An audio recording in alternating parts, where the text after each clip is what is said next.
Well, folks, it's that time of the year again. Deadline season. Which teams are going to sell, sell, sell, and which teams are going to embody the Gordon Gecko motto of greed is good. We talk about all that and more today on Box Scores and Bourbon. Look at the box scores. Box scores and bourbon.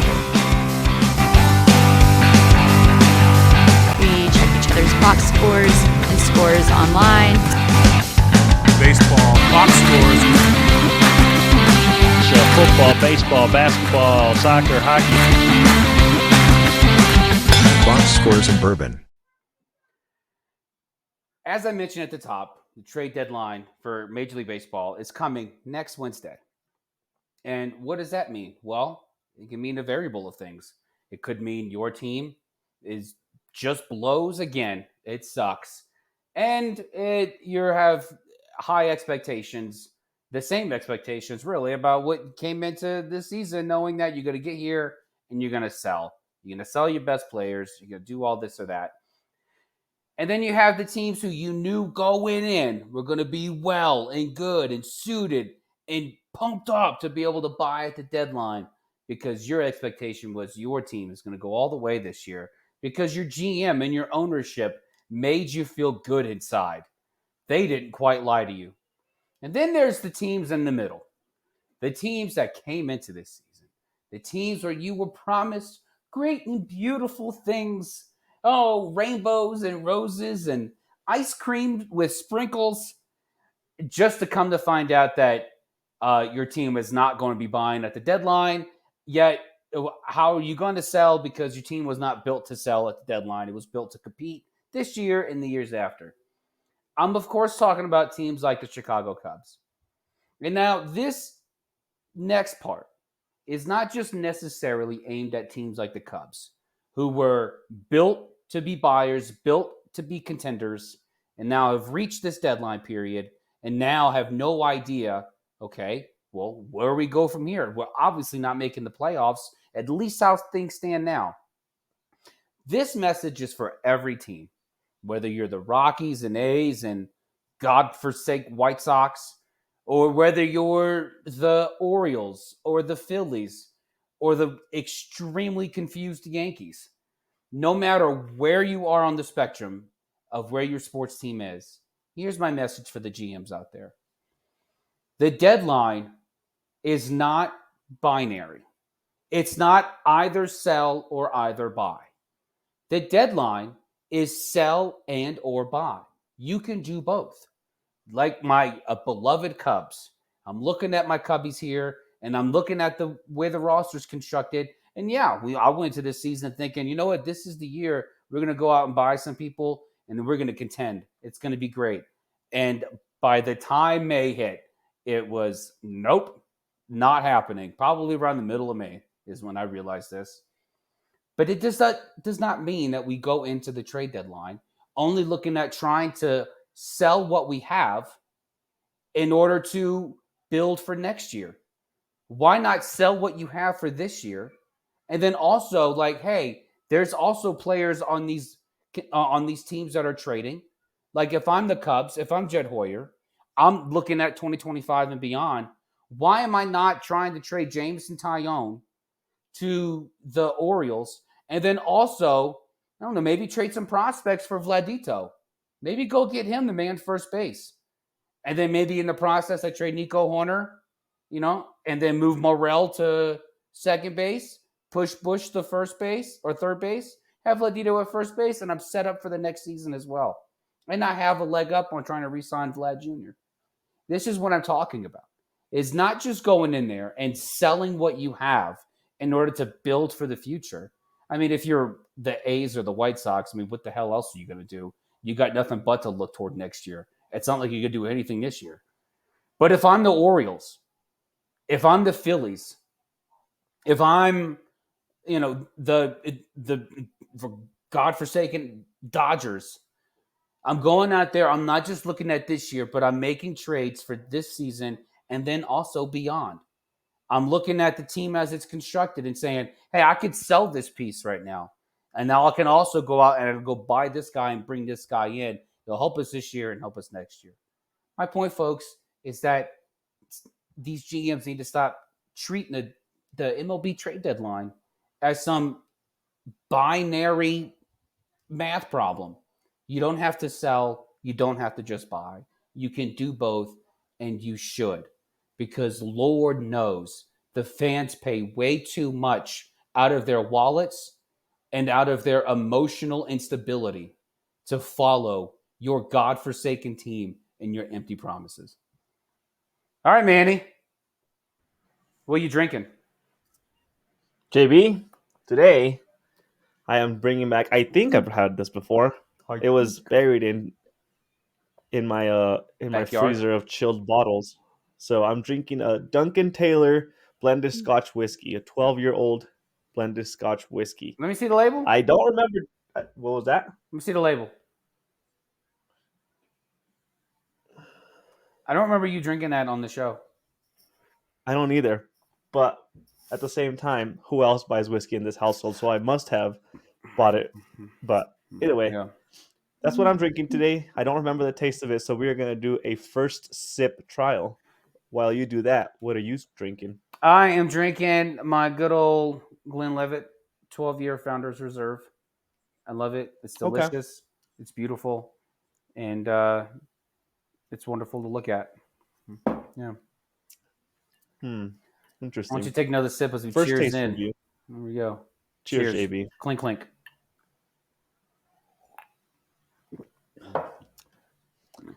It's a very interesting bottle. First and second sips gave me this hint of maybe vanilla, but the texture of it is something that I'm not recognizing. It's almost like it's a very thick, heavy whiskey to the palate. Like when you're drinking it, it feels like it has a thick consistency, which is something that I haven't tasted in a whiskey before. So Yeah. we'll see how the whole glass tastes. But so far, can't complain too much about it. It has a good variety of flavors, and it doesn't have a Yeah. sting to it, which I'm all for no stings in my drinks. Nice. You sound like... What will you be smoking, JB? I am smoking a Perdomo Habano Gordo. So this is the Perdomo Habana, and it is a Gordo. So that is the gauge.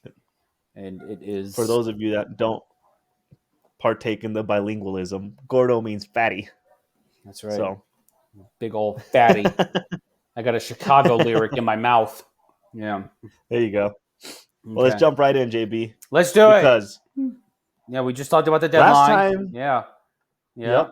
Last time we talked, we were wrapping up All-Star break. We wanted to see how teams were going to play coming into the second half, technically the second half of the season. Yeah. Really the last third. Some disappointments for sure. Yeah. Some surprises in a way. But what is your key takeaway so far in what you've seen teams doing?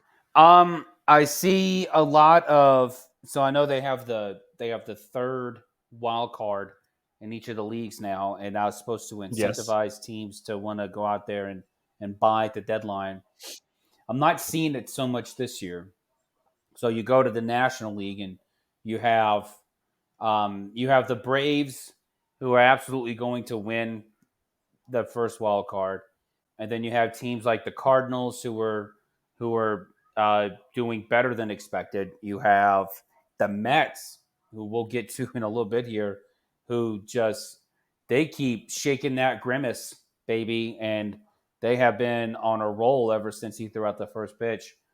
And so, you know what? Let me just stop you. Let's just tear the Band-Aid off. No, we will talk about it. We will talk about it later. Let's talk about the Mets. You don't want to talk about the Mets now? Not yet. But you got the Mets doing their thing. You got the Cardinals overperforming. That's the greatest compliment I can give to a Cardinal thing. That's the nicest thing I can say is overperforming. And then you have teams like the Giants and the Pirates. Man, the Pirates have been on fire too. And you've heard me say multiple times on this pod, I hope the Pirates go out and go get a bat.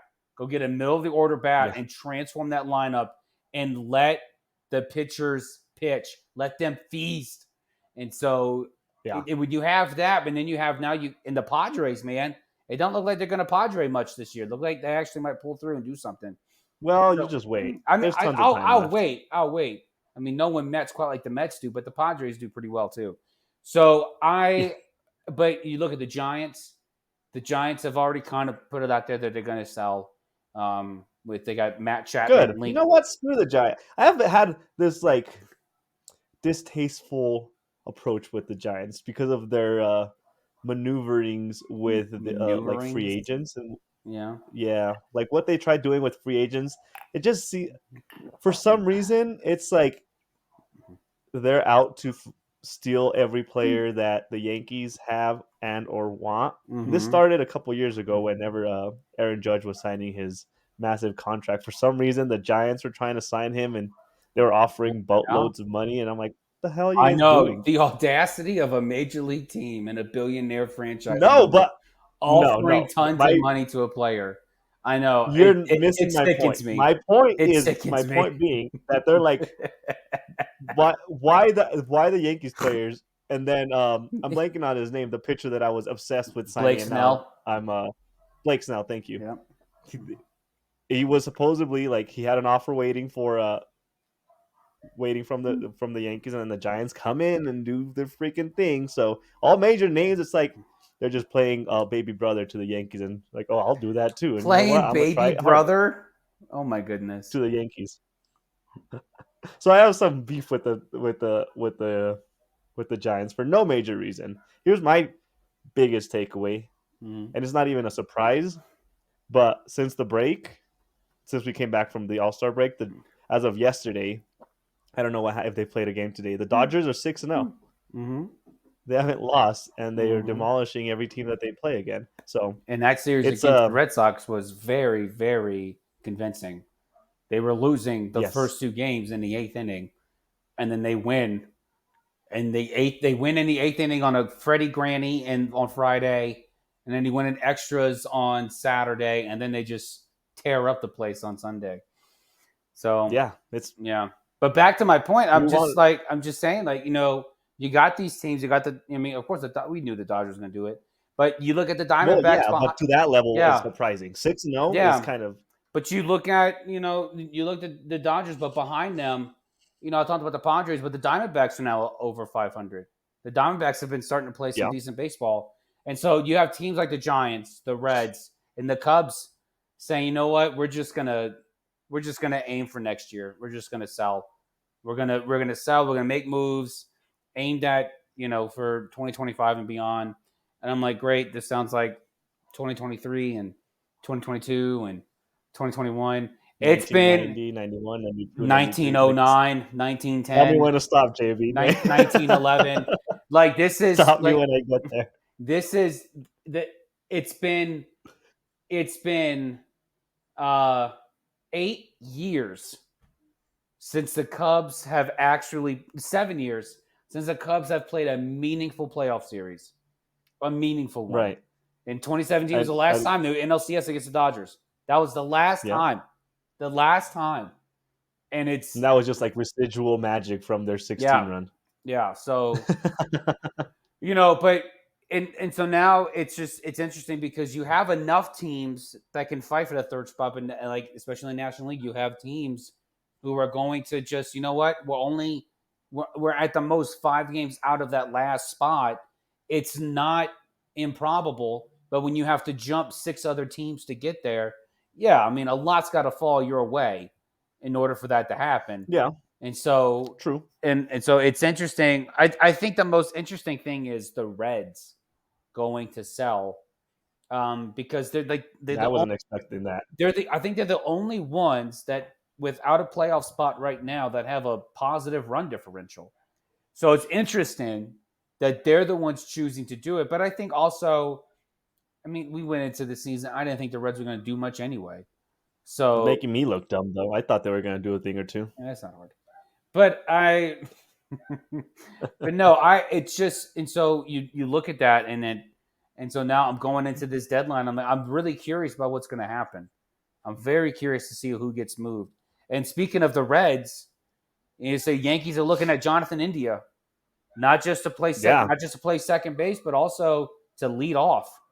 They need a leadoff hitter. The Yankees do badly, so They do bad. need a leadoff hitter. They need an infielder too, Yeah, and like Jonathan just to play India defense as a whole. covers it greatly. Yeah. I mean, Well, here's the thing, though. I was tracking somebody else for that, but you tell me why you think him. well, because the Reds have been trying to trade him. He's been on a decline, maybe for a season's worth of time, but he's actually picked up his um, his stats quite a bit recently, and so he's shown signs of life at the plate, and he's still, he can still be a very useful ball player. He's only, I think, 26 years old, 27. He's not old. He's young still. And matter of fact, a couple years ago, Jonathan India was the guy that everyone was saying, hey, he's going to lead the Reds prospect resurgence and, bring all these prospects up. And then all they came up and Jonathan India just faded into the background. So, but now he's starting to pick it up some and he's got some value. And if I'm the Reds, I'm like, yeah, I'm playing 8 infielders every day. Just like the Marlins have 9 center fielders. And so they have 9 second basemen. And they're just playing them everywhere. So that's how I play. That's how I play MLB The Show. If I'm attracted to a player, and if I have 7 slots, I'll just keep signing players that I want. Yeah. can't treat life like a video game. Yeah. But no, yeah. I was looking tracking at? somebody else though. Who are you? I was tracking and I might slaughter his last name, Luis Rengifo from the Angels. Yeah. Mm-hmm. Rengifo, yeah. Yeah. I was tracking him as a potential trade for the Yankees, trading away a prospect to the A's because he's been consistent. He's 27, so he's still pretty young. So it kind of matches up with Jonathan, but his contract, his rights are through 25, so it might be an appealing trade for the Angels to get rid of with 1 year left on that deal. So that's who I was thinking maybe could be a potential trade. Yeah, I actually like Rengifo because he started to pick it up a lot the second half of last season, and he was playing some good ball. And I had him on a fantasy team, and I only had 13 keepers, so I didn't keep him. But my biggest question mark was, is he going to continue it going into this season? And he's played consistent ball throughout. And he has. And if I'm the Angels, I'm staying away from trading him to the Yankees. Not because why? Because, and this ties into an article I read on The Athletic. They're like, teams with the prospects to trade for guys. And then the Yankees came up and they're like, the Yankees don't really have anybody, but they'd probably trade anybody. I'm like, that's not having – that means every team has the prospects to go trade for people. Like, for you to sit there and say they don't have anybody, but they'll trade anyone. Oh, everyone's got 180 guys. Everyone does. Like, okay, what the hell does that mean? So, but the one that I was tracking, or the one that I saw as a potential trade piece, was outfielder Everson Pereira. Yeah. The number 3 prospect. That was like the 1-for-1 trade that would look like a good idea. So, and it's not like you're right. It's not like the cupboard's barren, but to sit there and say these teams have the prospects and to lead off your sentence. No, they don't. Oh, well, they don't really. It's just more quantity over quality. Well, that's every team. That's every team outside the top 10 of the farm system rankings. So so when I say if I'm the Angels, I'm steering clear from trading them to the Yankees. It's because Luis Rengifo is a good ball player, but the Yankees farm system is stacked at the very top, and then just like belief, like beneath the surface. As an iceberg, it looks enticing. Beneath the surface, it's mid. And if I'm the Angels, I'm not going to get like a top guy for Rengifo. And I mean, maybe, but if I'm the Angels, I want to go somewhere where they have pitching prospects. I want to go trade with somebody who's got some pitching. And I'm looking at, like the best team that I could see Rengifo fitting on is the Atlanta Braves. I feel like the Angels could probably get something good for Rengifo, especially the Braves are desperate, man. Not only did they lose Acuna, they lost Albies. Albies is gone too. Yeah. Now they're starting this rookie over at second base. And I'm thinking, I mean, like Rengifo's got an extra year of Yep. control, and so it's not like he's not purely a rental player, but I mean, you do a lot worse than going to get a guy like that who can play everywhere, and then you Yeah. give up a pitching prospect. And if I'm the Angels, that's what I want. I want pitching. I want pitching bad. That's what I want. True. Honestly, I want anybody I'm to with you. refill this cupboard. Anyone, because it's barren. It's barren. They probably need to trade like 2-for-1s, a player for like 2 prospects, 3 prospects, just to get some. If you shoot enough Yeah. shots, you might land Yeah. 1 or 2. Mhm. That makes it. But I'm looking at it more as far as like the Yankees need for the infielder with Yeah. Luis. He has Mhm. experience. I think he's third base, Yeah. second base, and shortstop, which he's Yeah. been kind of Yeah. consistent with. And then his batting is just it fits perfect for a leadoff spot, so It that does. would fit with the Yeah. Yankees well as well. Yeah. And then you got the Dodgers zeroing in on a Rosarena. That would just Yeah. Oh my god. How many Tampa Bay outfielders are going to be displaced in LA? Like I've never seen so many people move one city to relocate to the same outfield. Like this is getting ridiculous now. Well, not only that, how many big names are the Dodgers going to trade for? I think we talked about this already, but they just keep bringing in every single player. They're acting like they're Yeah. a single player on a fantasy draft, and they're just bringing in all the big names, and they're just keep trading. Look, when trading it's for on all the easy players mode, that you people- can do anything, And so when it's on rookie level, yeah, it's easy. Here's something interesting, and this ties into the Dodgers because I just saw this today. This came out. Garrett Crochet, the starter for the White Sox. Yep. He said he doesn't want to be traded, and he will not pitch in the playoffs unless he gets an extension after the trade. And I'm thinking, Interesting. you know who would do that? The Dodgers. They would go get a guy, and Crochet's got a couple years left of control. Yeah. I think he's got maybe Mhm. 2 or 3. I think I might be mistaken, but I mean, like he and Crochet has it right.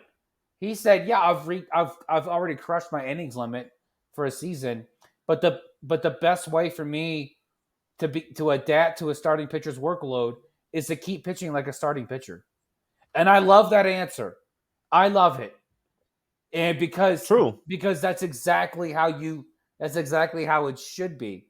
But I could see, Yeah. and I'll get back into that a little bit later. But I can see the Dodgers being a team that trades and says, "Hey, and then screw just a Rosarena." Like if I'm, and honestly, here's my thing: if the Dodgers actually got Randy Rosarena, I could see this being the year the Dodgers actually make some noise in the playoffs.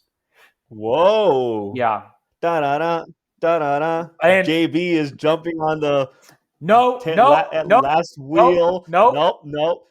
Zip your lid. The hitch. Zip your lid. I am not on this trade. Let me finish. You are holding on to the hitch behind the wagon. You could let go at any time. You're not on the wagon itself. You're hanging on to the hitch. You know who I am? Hauls the wedge. I'm Mayhem in that Allstate commercial. I am holding on to it, but I reserve the right to let go at any time to see this crash and burn on the freeway. The reason I say this is because a Rosarena is just that type of guy. He's like he is like Yasiel Puig without all the mental issues. Like he's a guy that could go out there and just be a firecracker and just go off. He could go off. You know what concerns me about him though? Something about the culture of the Dodgers gives me this like impression that they don't really pursue big personality players. They get players that are just gonna play. Rosarena has a personality. I don't know if maybe that would stop them from trading. That's what they need. if that's the reason that Well, that's if that's the reason their dogs die prematurely because they just left the mama's teat and then the puppies are out there playing and they die because like, oh no, I don't know how to eat. And so like if they need a dog out there, then go get them. I mean, like but honestly, they're well, it doesn't fit what their culture looks like. And am I wrong? Like they don't seem like they want the that in Dodger their culture is organization. someone who will beat up to the point of near death anyone who wears the color orange. Okay, this is the Dodger culture. Okay, this is what But they they don't. do. Okay, let's talk about this. Teams have cultures, and certain teams have a dog mentality. The Yeah, Dodgers don't have that. They like carry themselves very yeah. niche, very like the pretty team in the league. Mm-hmm. Don't think they're like, oh, we need some aggressiveness behind our organization. I don't think that's who they want. Period. And if it's just say for the sake of it, if that's the reason why they flounder in the playoffs every year unless they get to play in a bubble because they're nice and safe and warm. Uh, it See? this is uh, then this is exactly what they need. Then they need someone like this. They do. Oh, sure. They do need it, but are they ready? Do they want it? Is my I don't thing. know. I I feel don't like know if they now that want you that. say that, it brings up a whole new meaning to me when Mookie wears these giant chains around his neck, and I'm wondering if like the Dodgers like, hey, go wear this giant chain, and Mookie's like, I'm 4'3". I can't stand upright. Like how am I going to do this?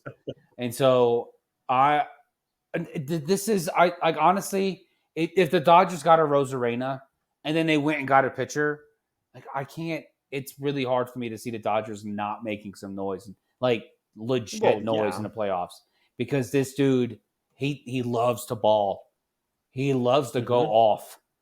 He So does. I mean, more power to the Dodgers. They go out and get them. I hate the Dodgers. I hate them with the power of 1,000 suns. But because I feel like they just cheat their way to big contracts. What you want to stake in planet Earth? Okay, cool. Here you go. Here's your 1% share of the mantle core. I it's but if the Dodgers went and got him, I mean it'd be really hard for me to go against it. And I And I'm not knocking it. yeah I'm not knocking it because the Yankees, up until this past offseason, had the same type of like impression on people that they were this team that wanted to be like the pretty team, the yeah uptight team, and then they traded for Juan Soto, and Juan Soto's brought this like swag yeah to the team, and now they're all about it. mhm, So it could be what they need, and it yeah could be like something that revitalizes the team and keeps that drive going in the playoffs because they always fizzle out, and yeah somebody like a Rosarena wouldn't fizzle out at any point, really, yeah even if they're losing. yeah. So I will make another prediction, a deadline prediction. Jamison Tyone of my Chicago Cubs will be traded to the Baltimore Orioles. Ooh, It will happen. It what makes you say will. that? Because I don't see Mike Elias going out there and getting Tariq Skubal from Detroit. Nor do I think Detroit needs to trade Tariq Skubal. And uh, Detroit has another pitcher, Jack Flaherty. And Mm-hmm. Flaherty pitched for Baltimore previously, but and they may still go get Flaherty, but I feel like they want someone who's been consistent over the last 3 years or so, at least with innings pitched, and has produced really over the course of the last calendar year, the last 33 starts. And they have the type of pieces Baltimore does to entice the Cubs because it's not just prospects. These are guys on the cusp. And the only reason they're not playing in the big leagues is because all the other baby birds are already on the field. So there's no place for them to flutter around. And so I really feel like the Cubs could be the team that trades that could get a couple of really good pieces from Baltimore in exchange. And the Mm-hmm. Baltimore getting James Tyone would be great. That'd be a great fit for them. So I'm calling it. I'm calling it right here. James Stamp Tyone. it. James Tyone will be a Baltimore Oriole come July 31st. Hey, if you put your stamp of approval, you're not reserving the right to change your mind next week. So I we're gonna absolutely live and am. die by that If take. if my wife reserves the right to No, change her mind whenever she wants, why can't no. I? Where's You we mine? always we always reserve the right to change our mind on this podcast. That is correct, but you have to. You're stamping it with your JB stamp of approval, so you I can't am. go back on that. I am. This is true. Yeah. Yeah. So here's something I've been reading rumors that Scooball might be getting traded Yeah. from Detroit, hmm and I feel like you might not be okay with that. I'm not okay with it. Like I'm not okay with Scooball getting traded for the reason that's being floated out there, and this is a great segue. The main reason why it keeps being floated around that Scooball's going to get traded is because they don't know if he's going to get hurt again. Now he's got an injury history. I get it, whatever, but he's 27 years old. He is just now entering the prime of his career. He doesn't have a lot of mileage on that arm because of the injuries. We knew this was what Tariq Skubal could be before all the injuries happened. This is exactly who we Yep. thought he could be, and he is. He's become that. But if you're an organization that's going to trade a young starter, a future ace, because you fear he's going to get hurt, that is just so outlandishly stupid and short-sighted, and with no regard to the future of your club. At what point? Because then, at what point are you going to actually decide? Oh, I want to invest in this young ace. I want to Well, it is invest in him. Detroit, so But it's Detroit. Detroit has had the penchant for spending tons of money. They're the ones that came out in Yeah, 2012 out of nowhere and say, "Hey, Prince Fielder, you want $200+ million? Here you go." Like they came out of nowhere. It was the spring training came out. I was yeah. like, "What?" So they've had the penchant of being able to do this, and so like Scooble, I mean with Scooble, I would love to see Detroit hold on to him. I would love to see. This is one of the teams where I can see Detroit saying, "Hey, we have some great rental pieces. We're trade you to bring in some for some future pieces, but also right now, I feel like we can go out there and go get a piece that can help us not just for this year, but next year and the year after." I feel like Mhm. Detroit is they are set up to be able to go out there and to position themselves to make some noise next year. I mean, hell, Sure. I thought they were going to make noise this year, but they have an opportunity to do that. And if I'm the Tigers, I'm sitting there saying, you know what, we're going to keep Scooble because just like with the Pirates and Paul Skeens and and No, don't get me started on Skeens. Jared Jones, and you have these young aces who are going out there pitching lights out baseball, but we're so afraid of being able to be able to keep them because we don't know when they're going to get hurt next. Let them pitch, just like Garrett Crochet said. The only way for me to know what it's like to have a starting pitcher's load is to pitch like a starting pitcher. That's the only way for me to know this. Like, let Yeah. them pitch. Here's the craziest thing to me. Nolan Ryan never won a Cy Young. Dude pitched Yes, 7 correct. no-hitters. He was 9 hits away from having 9 other no-hitters. Okay. So, Yes. never won a Cy Young. Blake Snell has a hard time pitching out of the 5th inning, has never pitched into the 7th inning. And Yes. this offseason, teams want to give him $200+ million. Because why? Because he won a Cy Young. I don't care Yes. what Cy Young you've won. I don't care. If you can't pitch like a starting pitcher, if you can't give me those innings, I don't want to give you that money. But also, it says something that's so screwy about today's game is that I'm afraid of pouring resources into this young potential ace because I don't know when he's going to get hurt. Oh, wait, what? Blake Snell's out there? He only wants $200+ million and he's on the other end of 30? Of course. Yes. Put my name down for that. Oh, and he's usually always hurt? Nah, that's fine. We'll figure it out. I don't understand this. Baseball, it makes no sense to me. We have babied these young starting pitchers. We have babied them to a point to where they're not even allowed to go out there and throw 180 innings this season. This is ludicrous, and this is what's hurting the game. You want to bring people back into the stadium? You want to reinvigorate the excitement coming in here? Why don't we have more? Why don't we bring back the age of Pedro? Bring back the age of the big unit. Bring back the age of Roger Clemens, Andy Pettit, Moose Musina. Like, bring back this era of Glavine and Smoltz and Maddox. I mean, no one's going to pitch like Maddox, really, but like the dude went deep. He went deep. I mean, this is it's mind blowing because the Mariners don't have this issue. The Mariners only want to trade their starters because they have too many of them. And they're like, we need offense. I've never heard them say we want to trade these guys because, they might get hurt. Everyone's going to get hurt. Everybody's going to get hurt. So why give anyone any money? Why invest anything into anyone?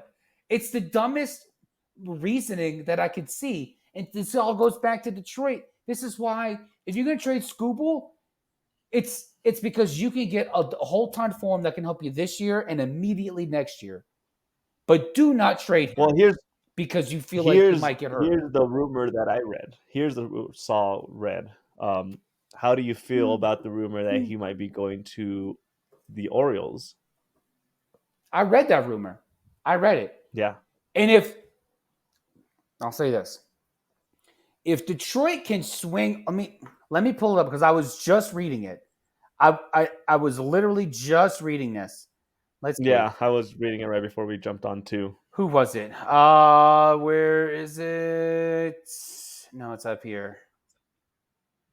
Okay. The Tigers would trade Tariq Skubal for Heston Kjerstad, Kobe Mayo, and Cade Povich. Mm-hmm. If the Tigers can get that, yes. So you're okay with it for the right trade? No player's untouchable. No player's untouchable. Yes. Well, no, that's not true. I don't believe that. No player should be considered untouchable. Juan Soto, it was the most untouchable player I've ever known, and he got touched twice. So Juan Soto, do you want to talk about it? He's as close to as untouchable as it gets, and he was traded twice in 3 years. So if the Orioles, if the Tigers can get that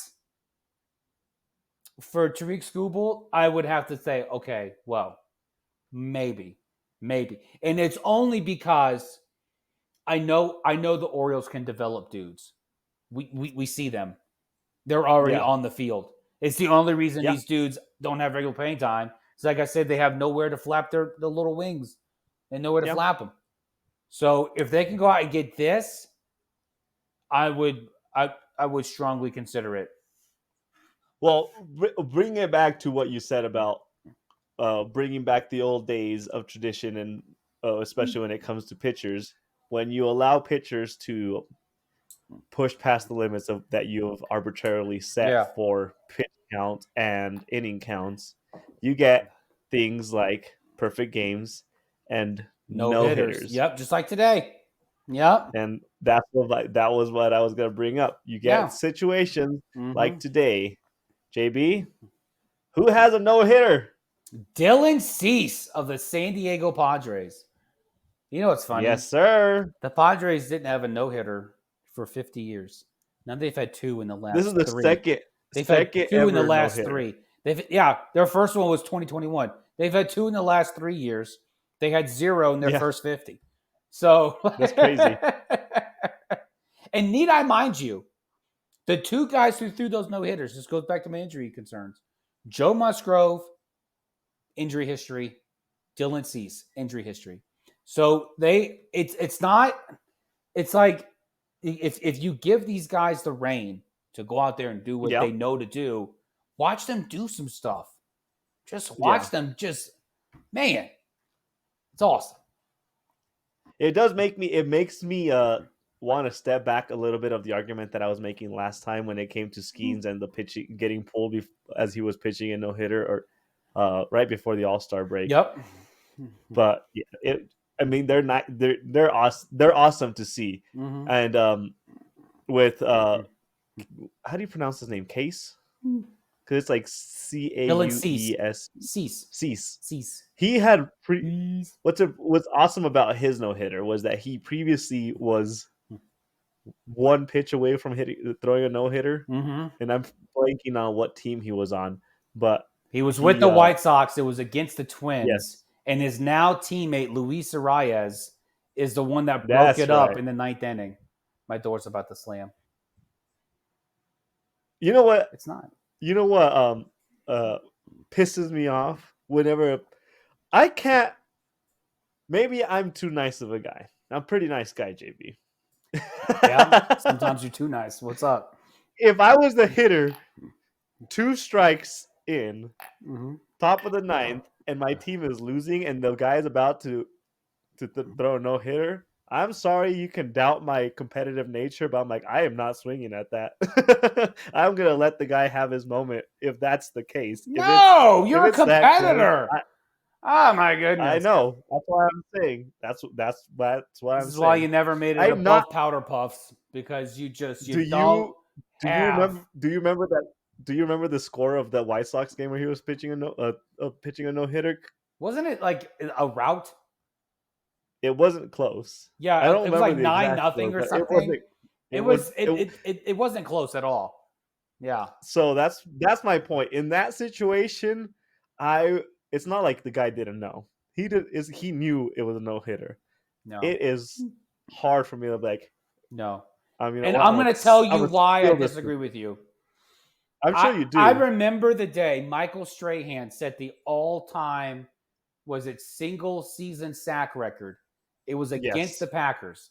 I will never forget this because it pisses me off to this day. Again, with Brett Favre? Brett Favre just slid. No. That is a rumor. I watched the game. Up for interpretation. Michael Strahan was coming. He was like, okay, Michael. Honestly, that's how it went. Okay. Yeah, well, Favre claims he slipped, and there's this conspiracy. I bet he slipped on purpose. Yeah. I used to do it all the time. Yeah. It's honestly a very controversial thing. If you ask Packers fans, it's a very controversial thing, controversial moment, because there's the clip. They're like, oh, he walked up right by him, and you can see him talking to Michael Strahan right before it happens. Yeah. And then all of a sudden he gets Well, it was the end of the game, the end of the season. It was the last game of the season. I know. I'm just saying, it's all conspiracies and rumors. We're not sure what happens. And Favre claims he was not giving it to him. No. But we don't. No. Lately, we take what Favre says with a grain of salt. So you can take that as you want. But yeah, I mean, if that is the case, when it comes to the no-hitter, again, like I said, I would have a hard time putting in 100% to my swing. That's where I stand on that. I've seen no-hitters be broken up because of a bunt single. I've seen perfect games broken up because of a freaking shitty umpire. So, yeah, I mean, it's whatever. That was a perfect game. It sucks. Armando Galarraga, if you're listening to this, because I know you do, I know you love this pod, I was watching that game, okay? And I think the umpire's name was Ben Joyce. That dude's an a-hole, okay? And MLB, if you remember, MLB came out and said we're not gonna go back and change the call. Well, you're a bunch of bleep hats, because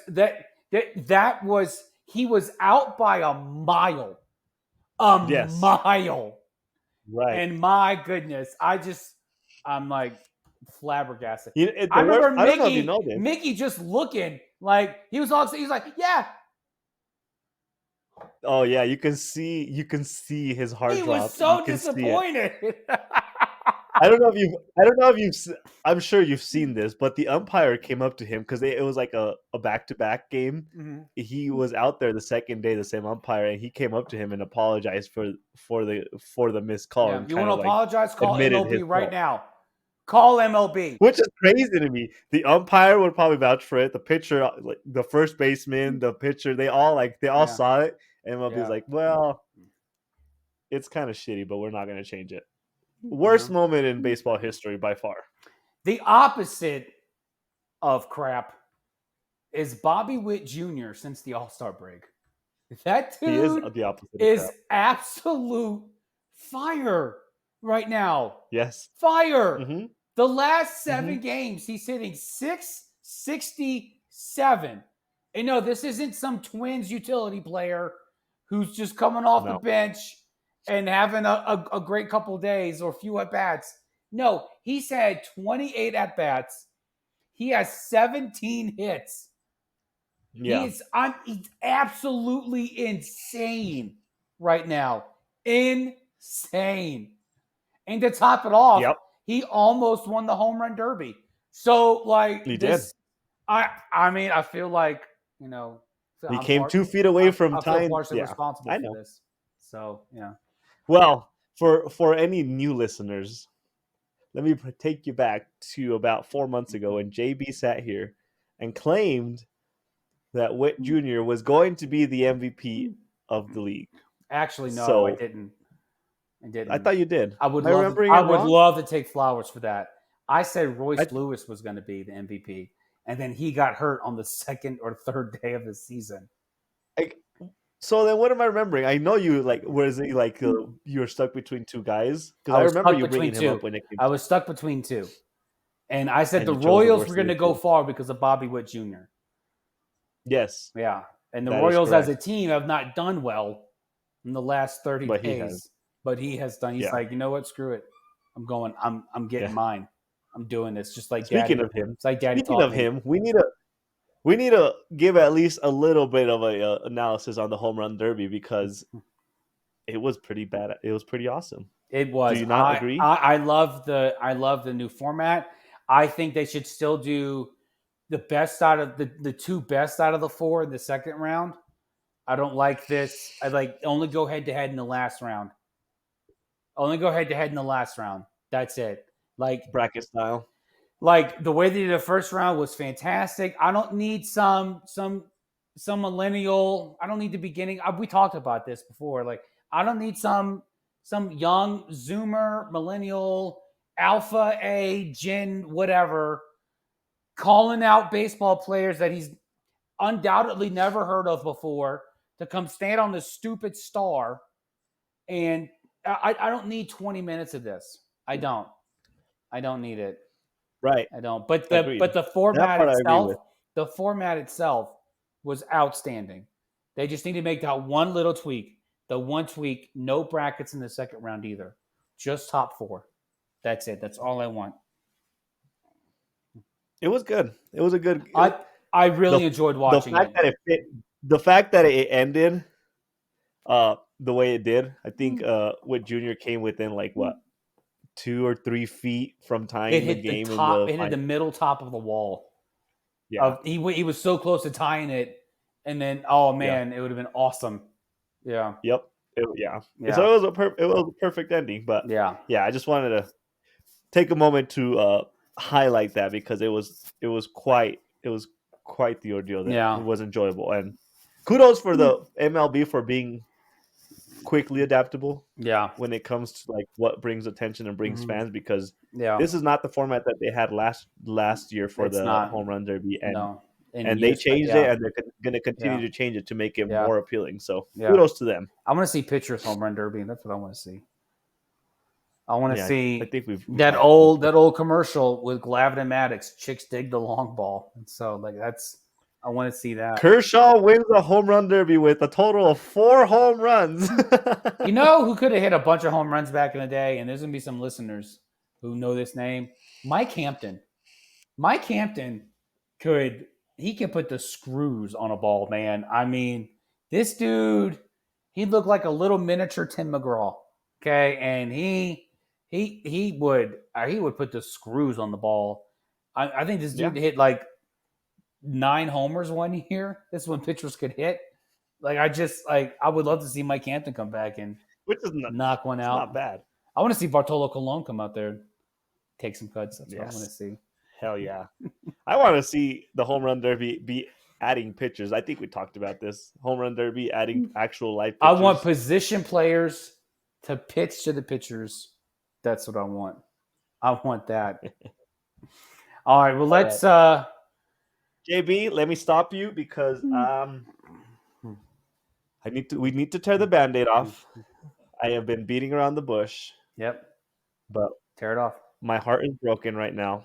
Tear it and off. We need to address this. Tear it off. The Mets, the Subway Series.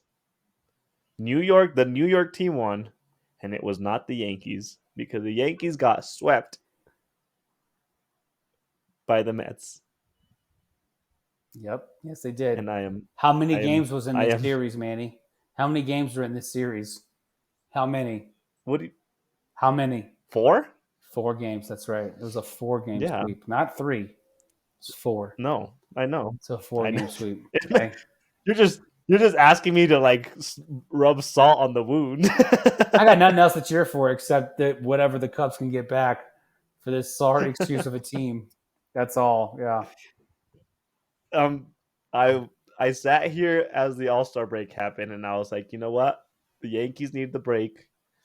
They might be revitalized once they come back, and then they follow up the All-Star break by losing pretty much multiple games by double digits against the Rays. I believe it was multiple games that they got screwed over. I think they won the first game out of that series, and then they get swept by the Mets. So Yankees fandom is not doing okay right now. It's not. Welcome. But I'm sure you're happy about it. Welcome to my chamber of sadness. No. It's sucks. It's not. No, does it? As a Cubs fan, I see you saying it sucks with a giant smirk on your face. No. I laugh because I'm joyful.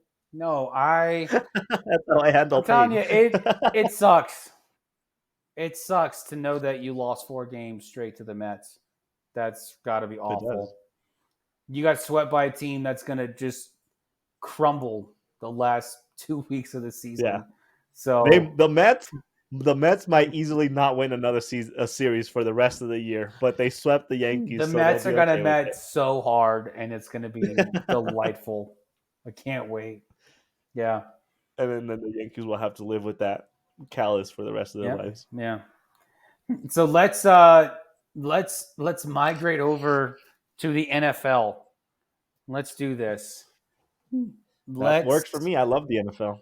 Let's do some. Let's pick some numbers. Yeah. Some Mount Rushmore time. Yeah. Are you ready, JB? I'm going to spin the wheel for you. Do it. Let's get NFL Mount Rushmores going.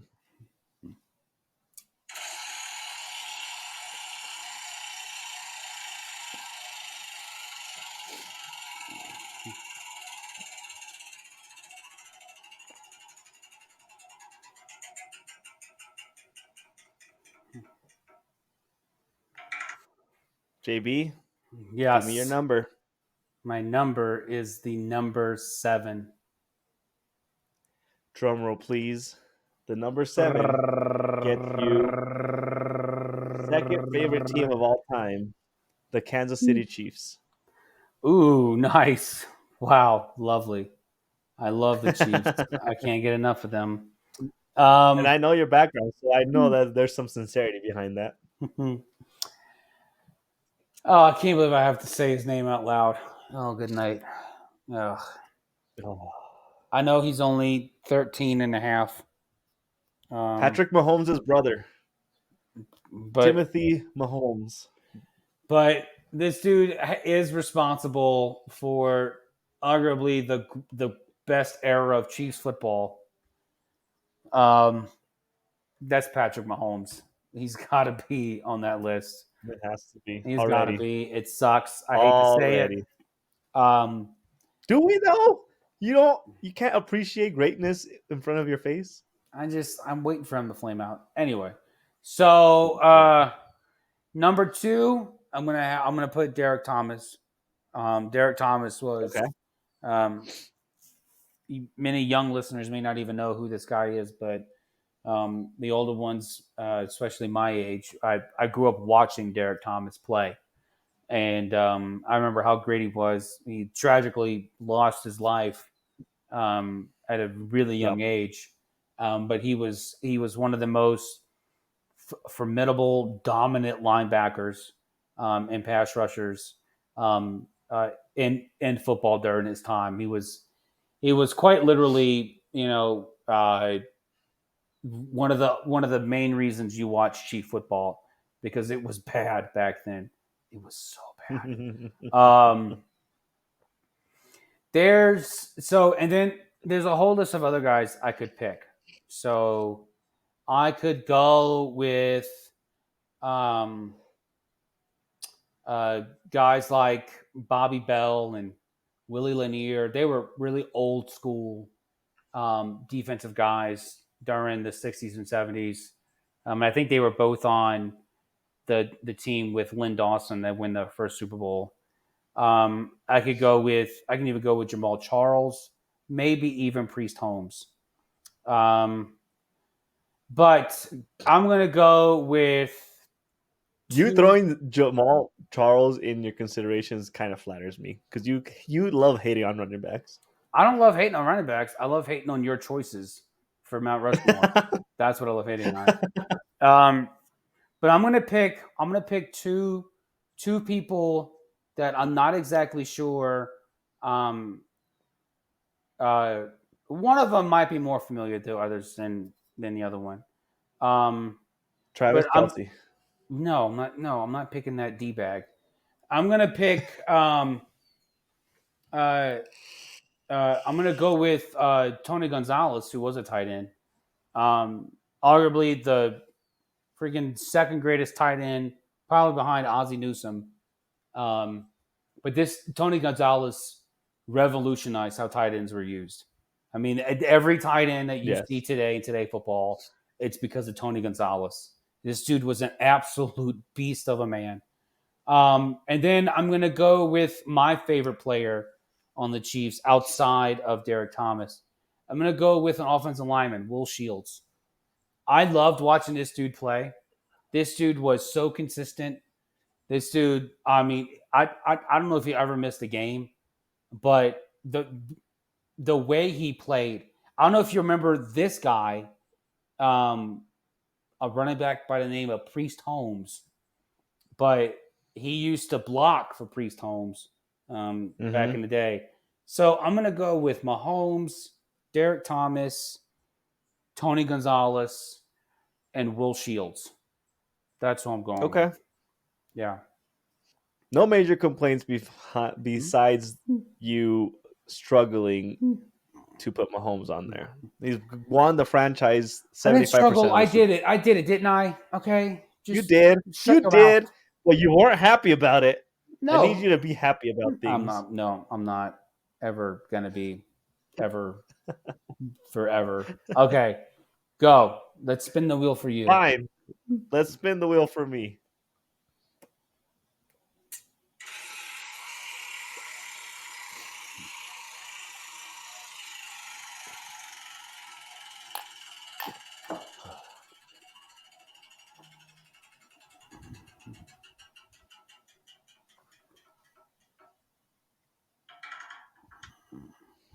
Okay. JB, my number is number 31. 31. Manny, my man, you have the New York Jets. Jets. God. When you said New York, I almost thought that I was going to have to go through the Giants list, and I was not about to be a happy camper with that list. Number 1, Darrell, my boy, Revis. Revis Darrell Island Revis. himself. All right. Yes. Easy pick. Darrell Revis Island himself had epitomized what it meant to be a shutdown corner. Mm-hmm. And every corner nowadays that has to play man coverage idolizes Revis Island and strives to be. They idolize Revis Island. Is that what you said? They Oh, idolize it. well, yeah, Revis himself. I'm Hmm. being flavorful with my word choices. Being But flavor. yeah, number 2, Mr. Guarantee himself, Joe Namath, Ooh, with Joe his first Namath.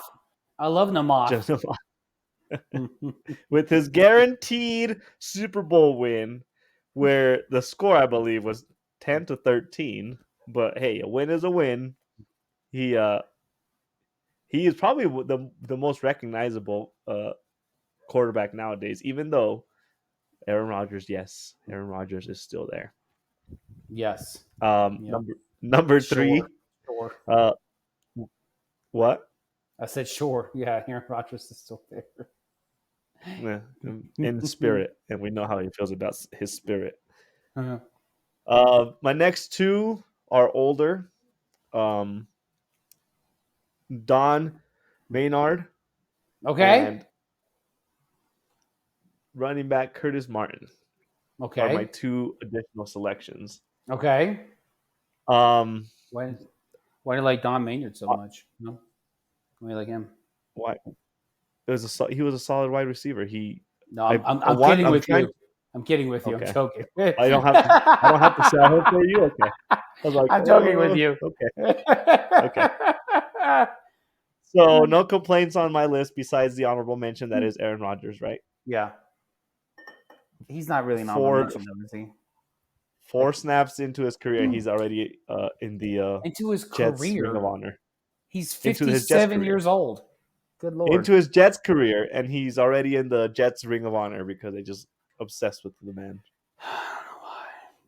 Did he see you in the dark when he was sitting in it? Were you standing in the I was corner? right next to him in the dark cave. I bet you were. He's probably was afraid to turn the light on. He's like, I swear someone's next to me. Someone's breathing on me. I know it. I feel it. It's Manny. I feel heat on my neck. Yeah. I feel 2 breaths.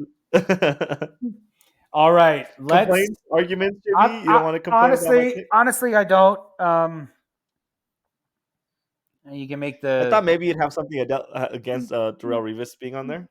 no, dude. Darrell Revis is amazing, dude. I mean, just like when I said, Tony Gonzalez set the standard for the way that tight ends play today. Darrell Revis set the standard for how corners play today, dude. I mean, Right. Darrell Revis will knock your head off too, but Yep. but yeah, everyone wants to play shutdown. Everyone wants their own Revis Island, And then I Yeah. looked at the Jets have another Darrell Revis and Sauce Gardner. I think Sauce Gardner. They do. Sauce Gardner is going to be something special. So Who's going to be? Well, I mean, he's still young. He's special now. True, but he's already this dude's going to be special. extra special. If he stays healthy, he's going to be legendary. I'll put it that way. If he stays healthy, he'll be legendary. Yep. Okay.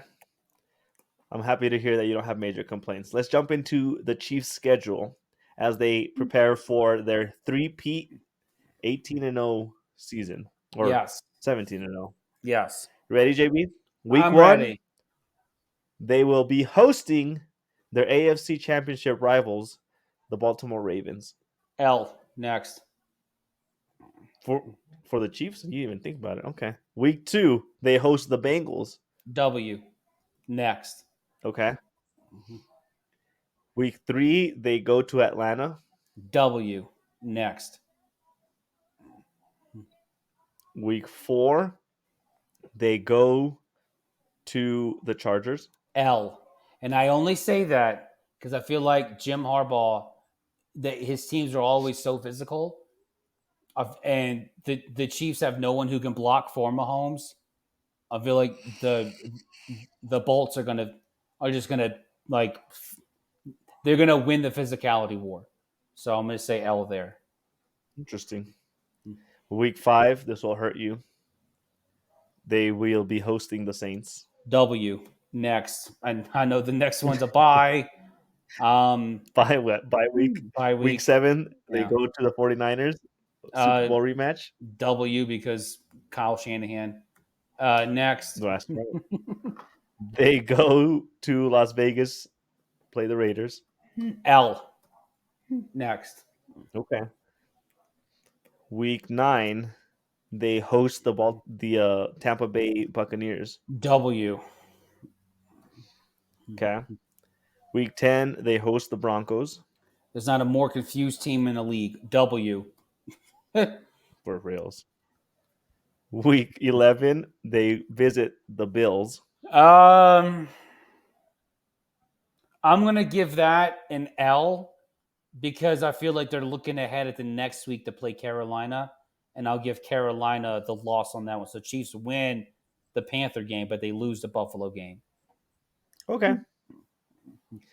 So that takes us to week 13, where the Chiefs are.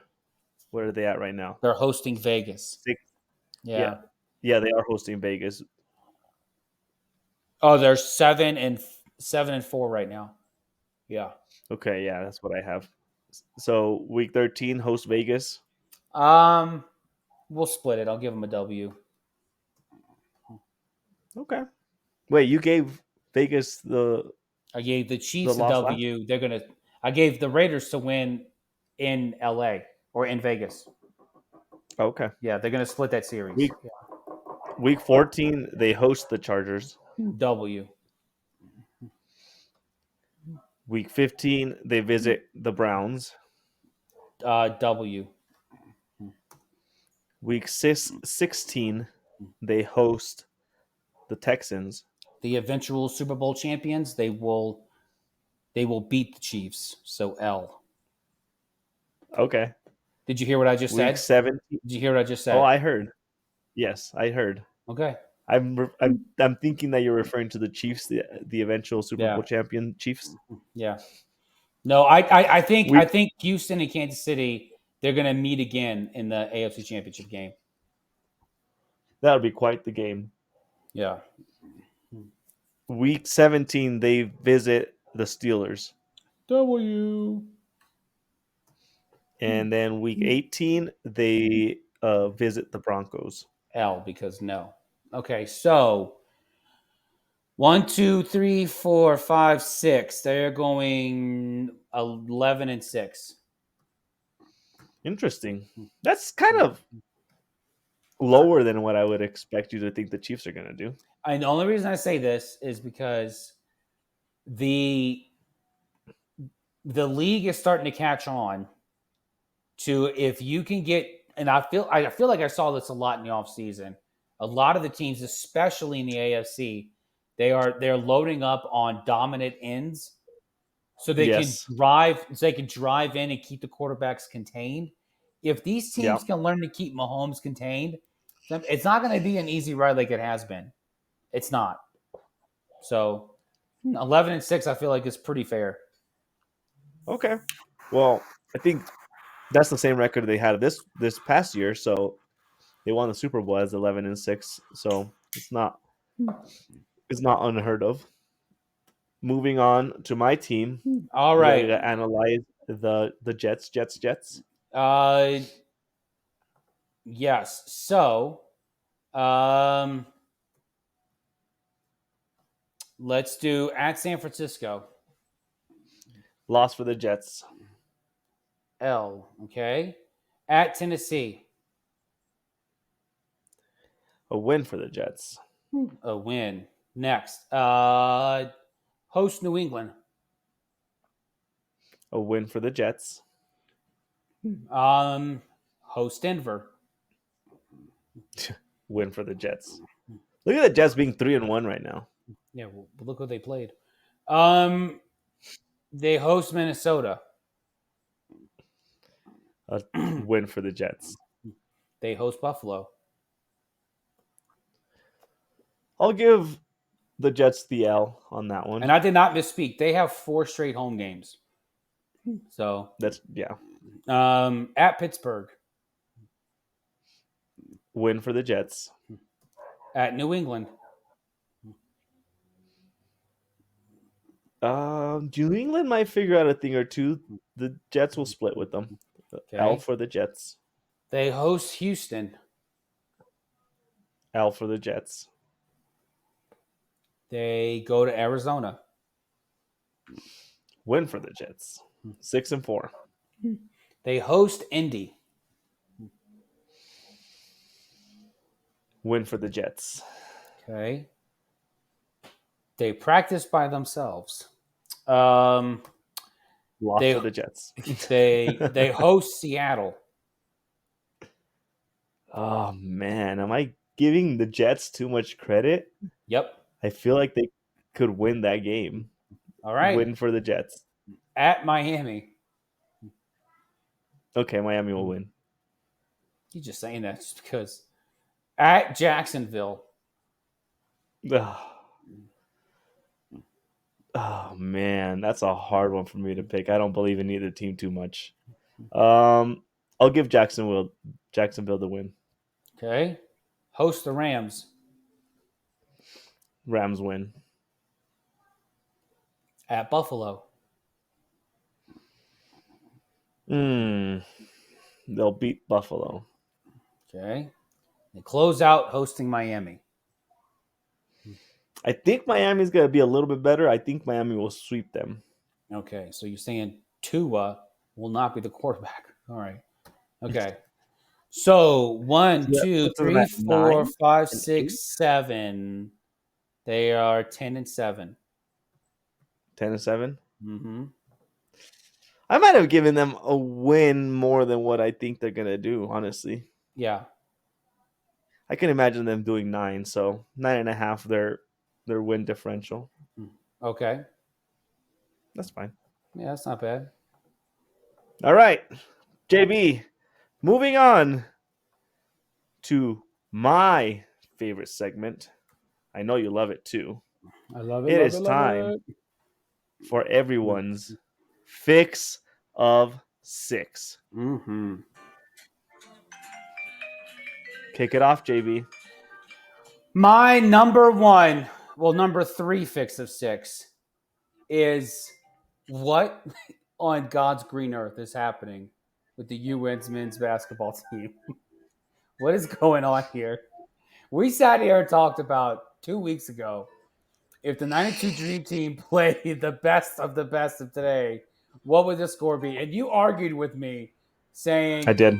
oh, you didn't tell me they were going to be 60 years old and they would only win by 4. This team, like, I'm sorry, Luol Deng, but there's no reason a U.S. basketball team the national team should be barely beating South Sudan. There's no reason. I forgot South Sudan had ball players until I saw Luol Deng's name. Okay? And that's because I forgot about Luol Deng. All right? There's no reason and then this whole uproar, Steve Kerr saying, I'm not doing enough to drive my players to do well. Well, yeah, that explains a lot about the last few Warrior seasons. Yeah, I can see that. And then Devin Booker saying it's the defense's fault. You only gave up 88 points. What are you talking about? It's the defense's fault. This team has got so many issues, and they're going to try to sugarcoat it and say, oh, they got the hard stuff out now because LeBron's going to go out there and he's going to show everybody that they still have it. I will not be surprised if this team is out in the first round. I just won't. I will not be surprised. I'm giving them the benefit of the doubt because they were trying different rotations for their starting lineup just to figure out what meshes better. But yeah, they haven't looked dominant, which is a concern. And the expectation is so high for the U.S. team. Yeah, continue. Absolutely. JB's number 2 fix of 6.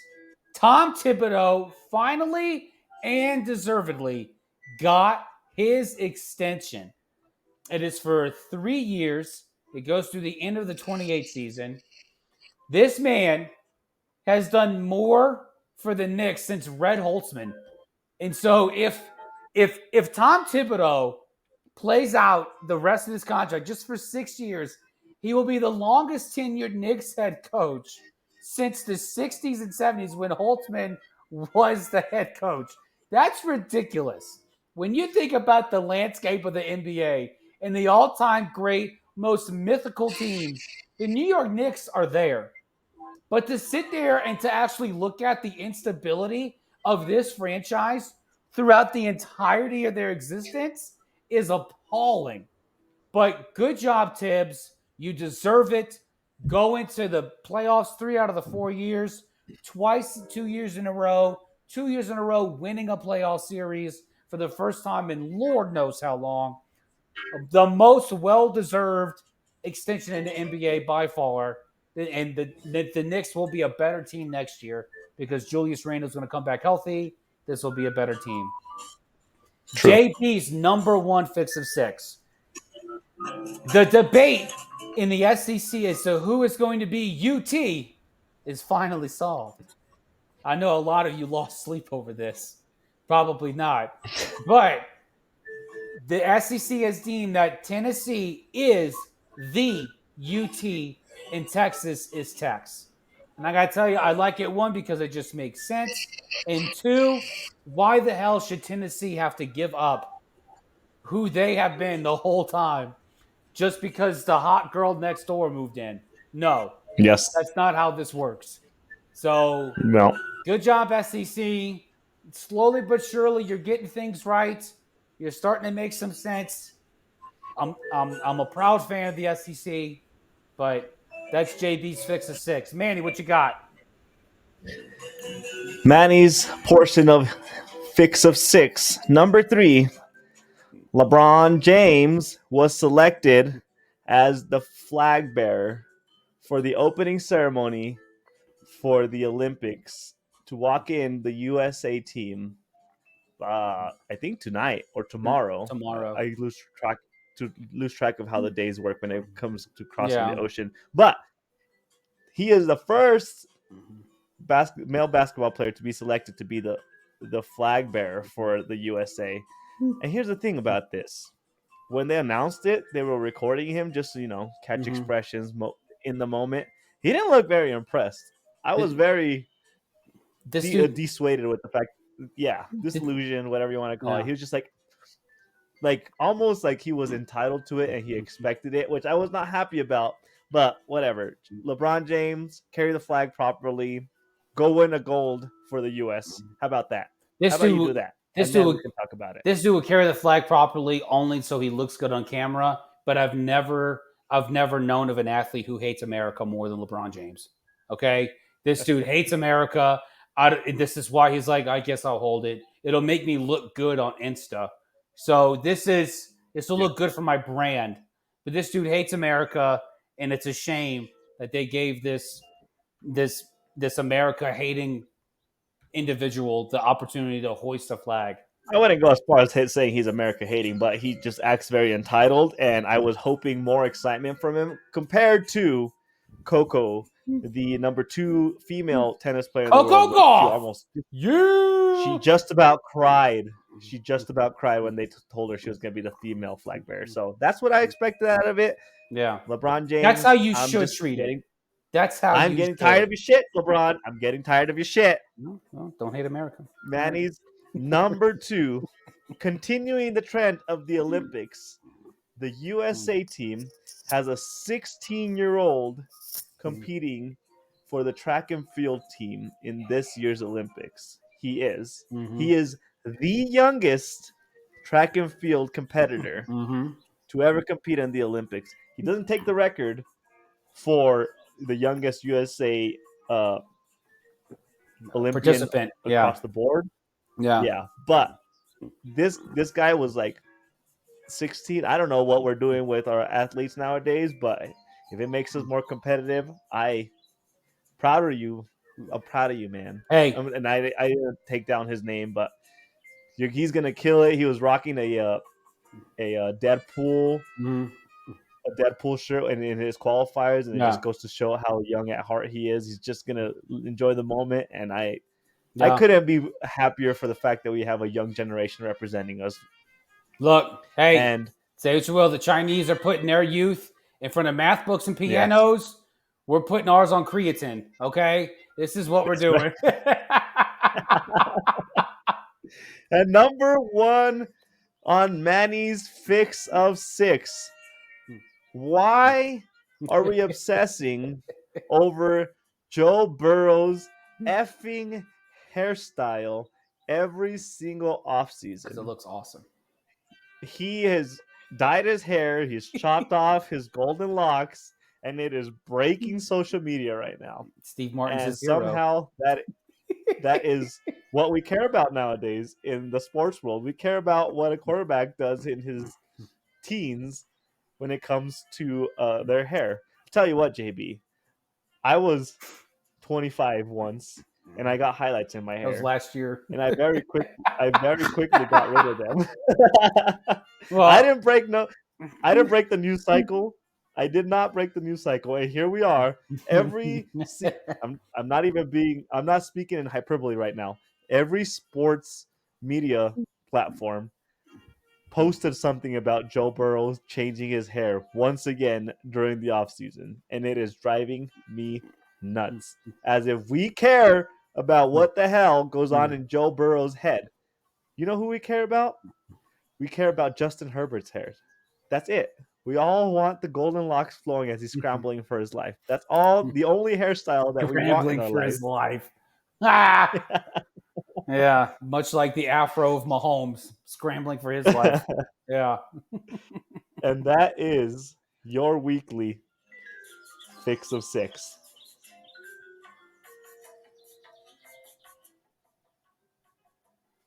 Yeah. Loving the DAS moves, JB. Nailed it. Killing it. How'd the drink treat you? You know what? The drink treated me very, very well. It never got rough. It's still smooth to the taste. It is not rough, and I am more and more appreciating just a small hint of oak, overwhelmed just enough by a hint of vanilla. So it treated me very well. Nice. How did yours treat you? I think Same, that's a go-to bottle of yours. The same as it always does. Like a loving dad. Yeah. Just hugs me and says, "It's gonna be all right, son. I love you." I will be. I promise I will come back when I pick up the milk. Yeah. See this milk? We're out. I gotta go. You see the gallon? But Dad, we're lactose intolerant.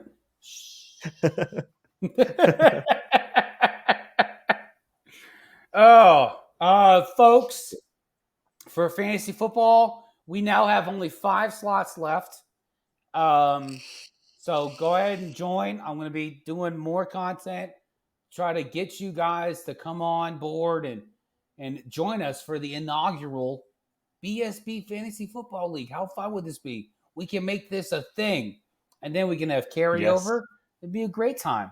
So we have 5 spots left. By the time you guys hear this, it'll be tomorrow because that's when it'll be posted. But we'll be posting some more content on TikTok and Instagram at BSB Sports 24. Follow us there. Chat with us. We love interacting with the fans. We love interacting with those of you who ask questions. Keep it coming. And then for YouTube and Spotify, Box Scores and Bourbon, follow us. Subscribe. We're trying to get 100 each by the end of 2024. We have a lot of hope in this. We are both very delusional men. So please follow, subscribe, chat with us. Seriously. And if you want in on this fantasy football, let us know. Let us know because we have 5 slots left. So we don't go easy. We know our fantasy a little bit. Yep. A little bit. We know what we're doing a little bit. Exactly. So it will be a fun league. You won't be bored. That's for sure. You can best believe I'm one of the most competitive people that you've ever met. So I'm unlike Manny. I will cut your throat. I will swing for a home run at the bottom of the 9th. I will go Tanya Harding on your kneecaps. Okay, I will do it. All right. So sign up, join us. Manny, any closing thoughts? Yes, I have one closing thought. As we wrap up this episode, the 2024 Paris Olympics will be kicking off, and no better time besides our honorable 4th of July.